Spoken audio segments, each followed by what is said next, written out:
গাধাকে সৃষ্টি করার পরে সৃষ্টিকর্তা বললেন, তুই আজীবন কঠোর পরিশ্রম করবি, অন্যের বোঝা বয়ে বেড়াবি, তোর মাথায় কোনো বুদ্ধিও থাকবে না, তোকে আয়ু দিলাম 50 বছর। গাধা বলল, সে কি প্রভু, এত কষ্ট করে আমি এত দীর্ঘদিন বাঁচতে চাই না, প্রভু আমার আয়ু কমিয়ে 20 বছর করে দিন।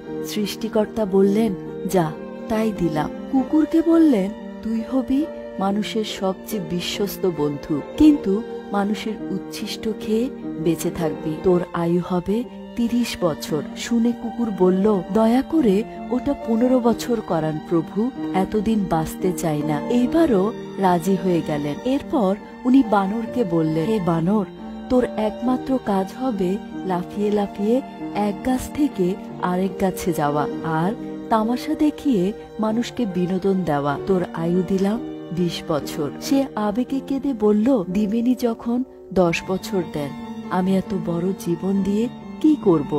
এইবার মানুষকে বলল, তুমি হবে সৃষ্টির শ্রেষ্ঠ জীব, সবচেয়ে জ্ঞানী এবং বিচক্ষণ, তোমার আয়ু হবে 20 বছর। সে তো খুশিতে পাগল হয়ে গেল, কিন্তু এত মহৎ জীবন নিয়ে মাত্র 20 বছর। সে করজোরে প্রভুকে বলল, একটা কাজ করা যায় না? আপনি আমাকে গাধার ফেরত দেওয়া 30 বছর, কুকুরের 15 বছর, বানরের 10 বছর দিয়ে দেন। সৃষ্টিকর্তা বললেন, নিজের ভালো পাগলেও বোঝে, তুই বুঝলি না, যা, দিলাম। সেই থেকে মানুষ সুন্দরভাবে বাঁচে 20 বছর। পরের 30 বছর গাধার মতো সংসারের বোঝা টানে, তারপরের 15 বছর ছেলে মেয়ে যা দেয় তাই খেয়ে পরে বেঁচে থাকে কুকুরের মতো, আর তার পরের 10 বছর বানরের মতো, কখনো এক সন্তানের বাসা তো কখনো আরেক সন্তানের বাসায় ঘোরে।